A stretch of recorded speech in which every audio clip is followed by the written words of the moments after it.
buenas tardes. Mi nombre es Florencia Ábalos, soy estudiante en la carrera Licenciatura y Profesorado de Ciencia de la Educación y bueno, hoy voy a hablar sobre la argumentación.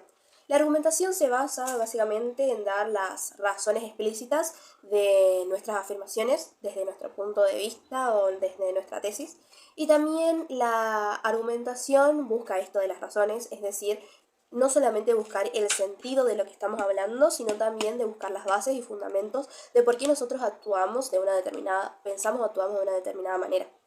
Si hablamos de argumentación, tenemos que tener unos aspectos bastante importantes. Es el contexto en donde se va a dar esta argumentación, cuáles son las intenciones del interlocutor, cuál va a ser el objeto de discusión y cuál va a ser las intenciones también del que va a recibir esa información del destinatario.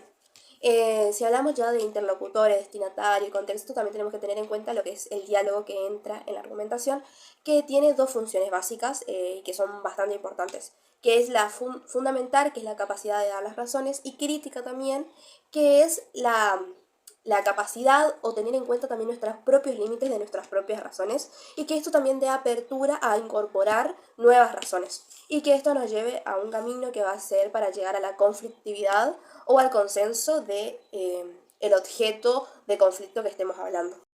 Bueno, para analizar la argumentación hay distintos niveles. El primer nivel es el nivel pragmático, donde se ve la intencionalidad del contexto. Para que se dé la argumentación depende mucho del contexto en donde se va a producir. Este determinado contexto va a instaurar un objeto de pensamiento conflictivo o un objeto de discusión en donde va a tomar este objeto de discusión el protagonista y desde ese lugar va a construir su punto de vista o tesis. Es decir, que frente a este objeto discursivo va a plantear su postura.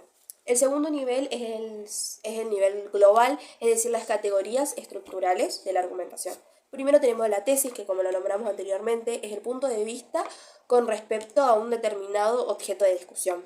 Después tenemos lo que son las premisas, que es considerado algo sabido por todos, que pueden ser, por ejemplo, los valores, que son la justicia, verdad e igualdad. Después tenemos la argumentación, que van a ser nuestra base o nuestros fundamentos por el cual estamos hablando de este tema, o nuestras razones por el cual consideramos que este tema es importante y no otro. Y después tenemos la conclusión, que vamos como a afirmar nuestra tesis, que la pusimos en un principio y especificando desde su comienzo. Un ejemplo de una estructura alternativa de argumentación para, por ejemplo, las estrategias de la justificación, son presentar el objeto, después la tesis propuesta, las primicias o datos que presentemos, la argumentación y, por último, la conclusión. Bueno, el tercer nivel para analizar lo que es la argumentación es el nivel local, que más que nada acá presentan lo que es las estrategias discursivas. Las estrategias discursivas son recursos locales que son muy importantes al momento que el lector va a leer un texto argumentativo, porque va a dar cuenta de cómo leer este tipo de textos. El primero es la pregunta retórica, que es una pregunta que se hace, pero no con un fin de una respuesta, sino como dar a entender o remarcar un aspecto importante. Después tenemos la cita de autoridad, que son las palabras que yo puedo traer de otra persona para poder fundamentar o dar más razones de lo que yo estoy diciendo.